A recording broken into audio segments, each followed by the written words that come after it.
Hey everybody, welcome to the KF Podcast, Good Omens Review. This is a special edition here where we're going to talk about this show, review it, go over everything here. If you just stumbled across us here on YouTube or on SoundCloud, check us out at KF Podcast. And with the anonymous internet and these new change.org and petition.com, and you can create petitions and think that somebody might actually pay attention to you. But it also helps if you send the petition to the right company. That is correct. Because these idiots, we'll call them, 20,000 idiots, said they blame Netflix for this show and petition Netflix. Yep. Netflix doesn't do this show. This is on Amazon Prime. Amazon Prime. However, Netflix did respond and said we'll cancel it. And said they would be happy to cancel the show and they will never, ever make another episode again. And then Amazon Prime came back and said, good, we'll cancel Stranger Things. Yep. Fine, Netflix, you cancel Good Omens, we'll cancel Stranger Things. Everybody wins. Pretty funny. So we figured since this was kind of a popular topic, we just both watched this show. We figured we'd talk about it. So overall, it's only 6 episodes, this show. It's very short. Yeah. And this is based off the novel by Neil Gaiman and who else? Terry Pratchett. Which came out, like 2011. Is that when the novel was out? Yeah. So yeah, it was early, and I think there was supposed to be a movie transcript for this once. They were going to do a movie about it.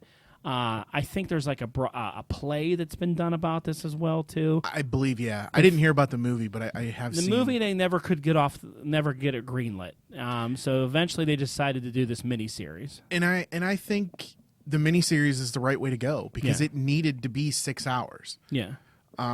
It's an easy watch too. 6 episodes. Because each one, it seemed to me that each hour-long episode was almost broken up into a part 1 and a part 2. Yeah. So you could stop halfway through one and not, and have a good stopping point. It was good. So 6 episodes. Overall, I thought it was really well done. I think episode 2 was a little slow, and the hard English accents sometimes are hard to understand what they're saying. They're talking fast. I had to put closed caption on. I'm older now, so I had to catch some of the words because they talk rather quickly, and there's a lot going on. But episode 3 for me is what sealed it, that I was like, oh, okay, I really like this show because that was a really good episode. We'll talk more about that. But overall, I thought it was really well done. Yeah, I really enjoyed it. I had the benefit of, I listened to, when I found out the show was being made, I went and got the audiobook and listened to the audiobook ahead of time. And the audiobook was fantastic. And I think for me, the best thing about this series was how closely it followed the book. And that's why I say I think it needed to be a miniseries versus a movie because there was a lot of detail that they needed to put in there. Movie would have been fast. Yeah. Like I said, episode 3 kind of shows the relationship between the angel and the demon throughout history. In a movie, you couldn't have done that. No. That would have been 45 minutes. Yeah, that would have been a 2-minute quick montage of them. But yeah, that would have been hard to get through. But I think my favorite one was when the White Knight was meeting up with the Black Knight. Yeah, I think that was my favorite one. But it stars David Tennant and Michael Sheen as Aziraphale and Crowley, the angel and the demon. Now, the demon was the snake, which I thought that was cool. Because he changed his name. He changed his name to Crowley from Crawley, yes. Yeah, and Crowley is a demon name like it was used in Supernatural. It's used in mythology before. So I like how they did their little take on where that came from. I also like that they explained that in the beginning, the voice of God is through Frances McDormand. Yeah. I like how she explained in the beginning that all that stuff about the dinosaurs, that's a lie. Yeah. That was a joke that archaeologists haven't gotten the joke yet. Yeah, haven't gotten the joke yet. And that really the Earth is only 6,000 years old. Yep. It's not millions of years old. It was created. Well, and I love how even though is it the Gregorian calendar that we follow today? That wasn't invented until, I don't know, a few hundred years ago. It was Tuesday, October whatever, at 9:45 a.m. in the morning. She was like, that one guy got close, but he was an hour off. Yeah. It actually started at 9:08 a.m. or whatever. And it's cool that they do the whole Garden of Eden and how... And that actually caused another bit of controversy on the show. Why was that? Because people were just up in arms because, Jesus was a blue-eyed white guy. And so when Adam and Eve, God forbid, were African, oh Yeah. God, people got upset. Well, I mean, that's what they probably would be. Exactly. I mean, if you're going to believe that Adam and Eve is a real story, everybody kind of knows that the cradle of civilization was Africa. So if there wasn't Adam and Eve, they would probably be hit the black. back. I mean, they would be very dark. I mean, Yeah. it wouldn't be a couple of white people. It's funny if you're not a creationist and you follow evolution, the white skin is actually a D of evolution. Yeah. Because when they moved north, they couldn't spend as much time outside, so that they lost pigment in their skin. Yeah. I mean, to be upset over something as silly as that is ridiculous. Yeah. I mean, I didn't think one thing of it when Adam walked out and he was a big, tall black man. I didn't care one bit. Not like, oh, they changed that. My Adam has to be white and have blue hair. Yeah. Get the hell out of here. People are so stupid. But I like how he gives Aziraphale gives him his fire sword. And he's like, do you think that's going to be okay? And he kills a lion with it. He was like, maybe that was a problem. I don't know. But the way that plays into later was pretty cool. The going through, so the story is that, there's the Antichrist, and he's going to start the war, Restart the war between heaven and hell. I liked it in their mythology that demons were all angels that all fell. It wasn't just like Lucifer fell and then he created demons, which they always do. That. Supernatural, that's the way they do things. They were all former angels. And they're just all itching for a fight. Like heaven's itching for a fight. Yeah, and I think heaven's itching for a fight more than hell is. They were really itching for a fight. I like that they made the Archangel Michael a girl. Like they changed things up that were different, and Gabriel, played by John Hamm, which he was really good in it. And I'll tell you what, though, in watching, like Supernatural and this and some of the books I read, it kind of seems to me like the archangels are just as big of assholes as demons are. Yeah, archangels are assholes in every mythology that they use. They're just mad and they're itching for a fight. Yeah, because they're jealous of humans that got free will when they didn't. Yeah. And so they just they got a hard on for a fight. Yeah, they're just itching for a fight. And then you have Beelzebub, who's like the leader of the demons, and Hastur and all that collection. Each of their I can't think of the word I'm trying to use. Perspective sides are like jerks. They check in on the home offices, they check in on them, and really Crowley and Aziraphale don't really want to do anything but hang out. Yep, they just want to chill. They love Earth. Go to lunch. They love food. They love hanging out. They love eating. But it was really great watching them go through time. Like I enjoyed the first part when they're at Noah's Ark and they meet each other there, and he's like, "They're not going to kill kids, are they?" And he's like, "Yeah." He's like, "Wow, that seems like stuff my side would do."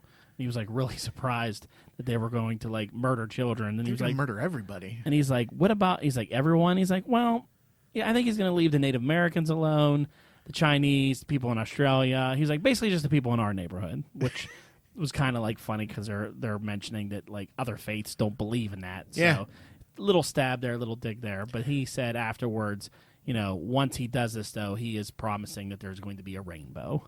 He's like, he's going to put a rainbow at the end. And it's going to be like he won't ever do it again. And Crowley's like, wow, all right. It seems a little extreme. So all that was good. Meeting Shakespeare for the first time and what an idiot Shakespeare was. Yeah. And how they made fun of him. The Black Knight and White Knight was cool. I think that was my favorite one. Mm-hmm. Crowley? Yeah. It's always those two meeting each other. It's cool the way they put their friendship builds.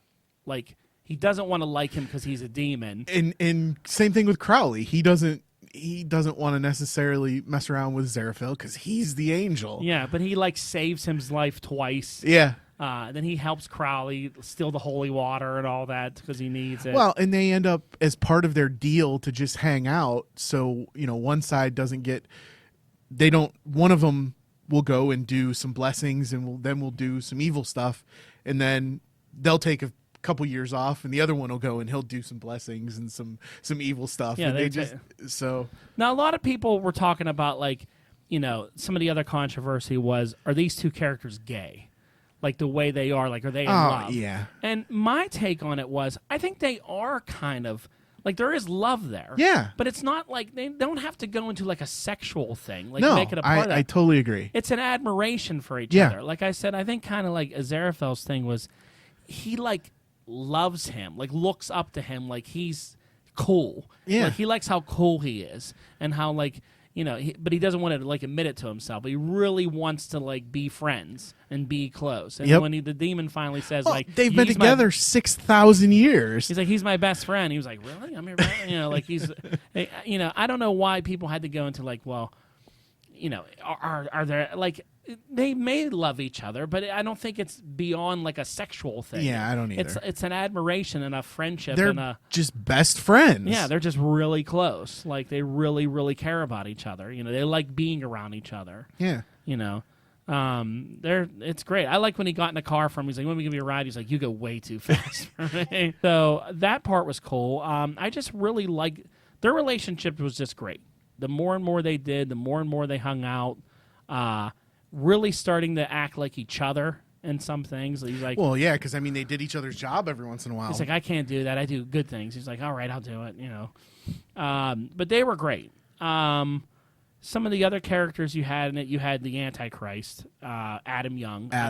I like that they switched the kids up. They made a mistake in the beginning. Yeah, and the kid that was named Warlock was a little shit. But who was supposed to be like the son of a senator. Yep. And all that. He was just like a little asshole, that kid. But Adam was like grew up a nice kid in England. I like the way they did it with him. I like that he sort of got. He just wanted to like hang out with his friends. Yeah. Then he got kind of wrapped up into the whole like I'm going to be crazy. The one thing that they did cut out of the story that was in the book was there was another group. Okay. Of kids that were a little bit older, and there was kind of a rivalry between the two groups in the book. But I don't think it took away from anything. I don't think they needed that for the show. Mm-hmm. But I liked the friends. Mm-hmm. The little girl. The names were hilarious. Yeah, they all had strange names. Yeah.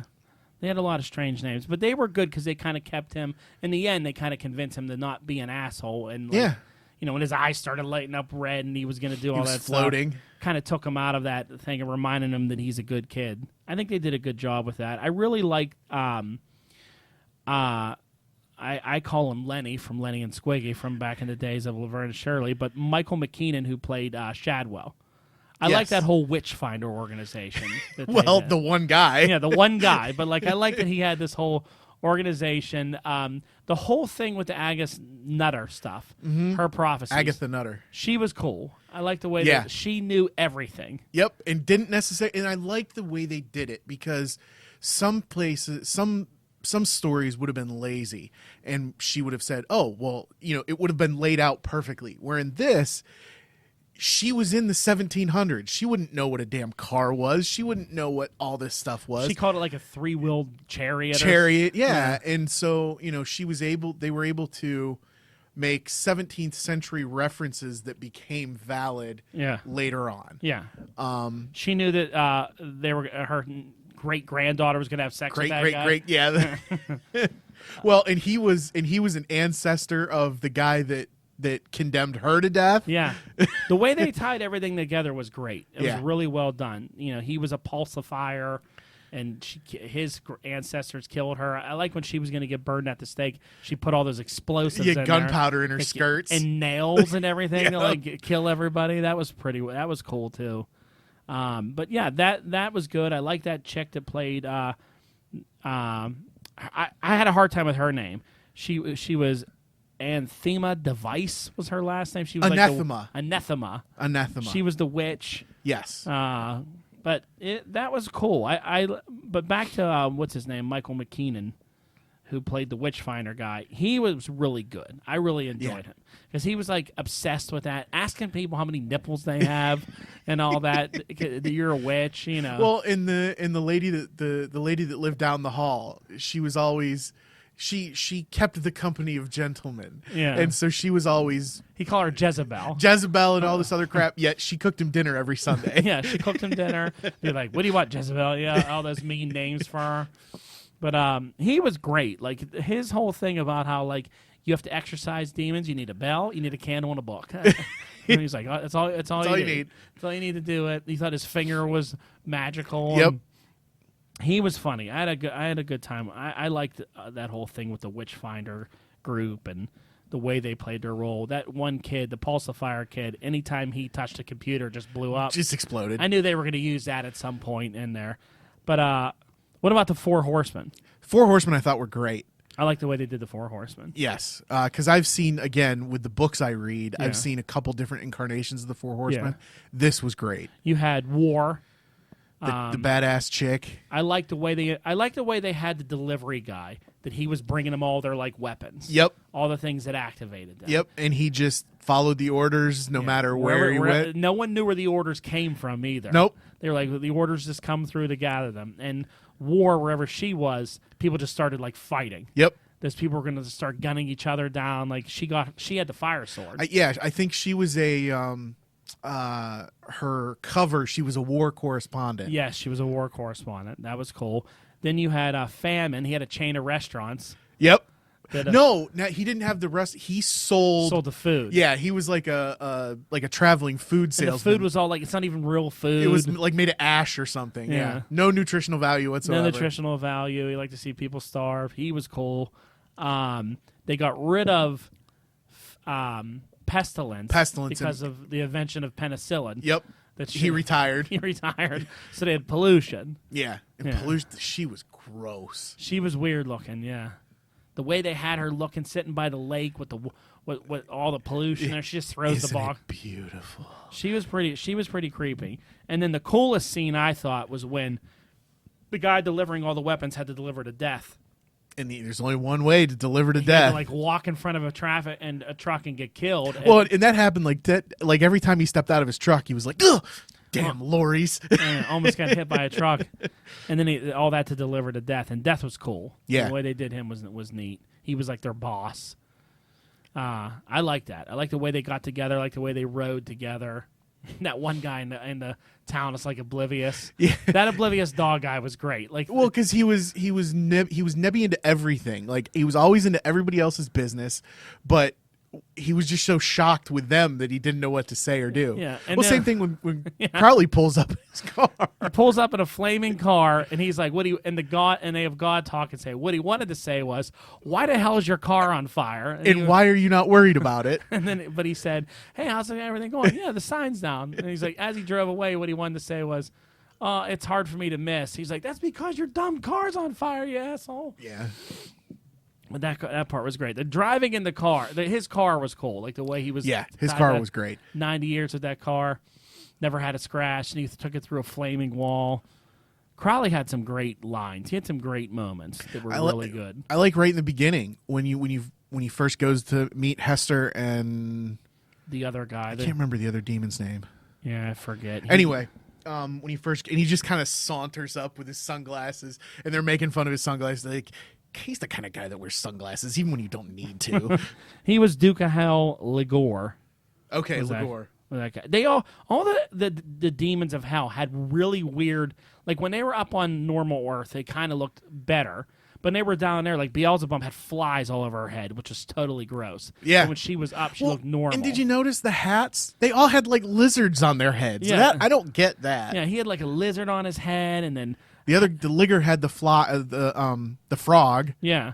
Hester had like maggots everywhere. Like that scene when he comes out of the answering machine and then eats everybody in the office with just magnets. Instantly obliterates everything. Like that was gross. Everybody was so gross in hell, and then they looked a lot better. Okay, but the battle at the end was cool. I like the way they tied that all together. Yeah. It was well done. You know, it was kind of little maybe anticlimactic because they wrapped it up kind of quick, but it got to the end like break into the. Do we want to go into spoilers? Yeah, you can. So they break into they discover that the battle is going to the epicenter is this American Air Force base in Britain where they can launch nuclear. They can put the nuclear launch codes out, and they're going to start the new war by the nuclear winter. Yeah, and then both sides were going to open up and battle. Yep, on this barren, destroyed Earth. But they countered that with the computer guy that came. Yeah, in. the computer guy comes in and tries to fix it and breaks it, so it turns off. And then I liked that Adam's crew fought Death's crew. Yeah, each one had a matchup with one of the four horsemen. And Death's just like, I'll be back.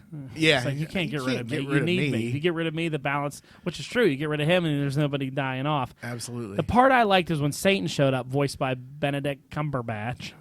Yes, you got it right. He shows up, and Crowley's thing with him was like, you can't beat him one-on-one, but he could control reshape reality. So he just made it so he was never the Antichrist. Yeah, you're not my father. Yeah, he just kept saying that, and then he had no purpose to come up because his kid wasn't there, so it completely wiped out all that, changed reality. But it looks like he still retained some powers at the end. Yeah.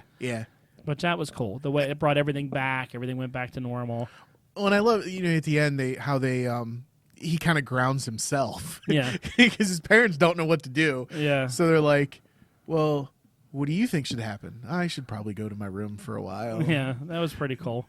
I did like the twist at the end with Crowley and Aziraphale, how they fooled their perspective side. Well, yeah, because they were in trouble for basically stopping the apocalypse. And you were going to get holy water and hellfire. Yep. Like the other way around. Because I was wondering what they were going to do. And then when they showed him in there, I'm like, well, you know what part made me confused about that is when Crowley was walking, he saw his car, but he didn't get in his car. I was like, why would he get in his car? Because it wasn't really him at that time. Yep. It was Aziraphale pretending to be him. Yeah, there's some things if you go back and watch it again that you can see, oh, that doesn't make sense. Because I was like, why wouldn't he just jump in his car? I'm like, he smiled and was happy that the car was back. Yeah. Then he didn't get in it. Well, because I was thinking, the first thing that I thought was, oh, well, they saved this.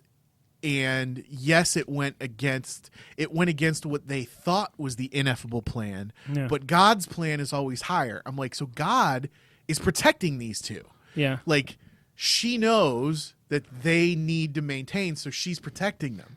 And then there's the twist that you find out that they just switched bodies. I think in a way, though, she kind of was, though. Like, well, because God would have known that they had switched. Yeah, it was still special to them. Like, watching out for them. So it kind of left it open that you could do more. Now, they never really wrote he never wrote a sequel to this book. Correct. But I did read an article that apparently him and Neil Gaiman and the other guy came up with some ideas that they had jotted down, and they had a whole plan for a way they could do another story, but nothing ever happened. I think if the demand's high enough and this does well on Amazon, which I think it is, and it's getting this controversy, which is going to up views, that maybe they'll just skip a book and go right to doing a season 2.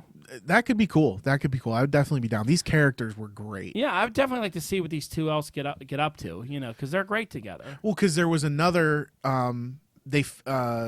Anathema found, or they got delivered another set of prophecies, which she started to burn. So there's something they could do with that.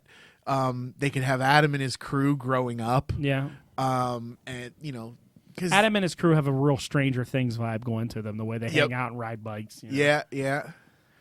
Very British. Very British show. A lot of words. You're like, what's he talking about there? Okay, But it was good. I love the way it ended. They had their lunch finally. They hung out. They finally got to go eat and do their thing. And more would be cool. Definitely. If not, though, it was a good series. It's something you could watch again and a few years later pick up on different stuff. Because it's interesting. Yeah, I might run through it again. Like you said, it's 6 episodes. It's a quick watch. I've got so many other things on my list, but that was down really the road. enjoyable. It'll be cool. But I give it. I rate it real high. It was cool. Yeah, definitely worth checking out and seeing what you think. Yep. So there you go. Go watch Good Omens. Forget the controversy and all the nonsense, and just enjoy it for a good piece of entertainment. That's all it is. Lighten up. Everything's not so serious. No one's taking it that serious. It's just for fun, and it was entertaining. I'm sure even God thought it was interesting. Or that part's wrong, that part's right, that part's wrong. But there you go. Check us out on all of our social media sites and kfpodcast.com. Screwed that one up, and we will see you later. Bye.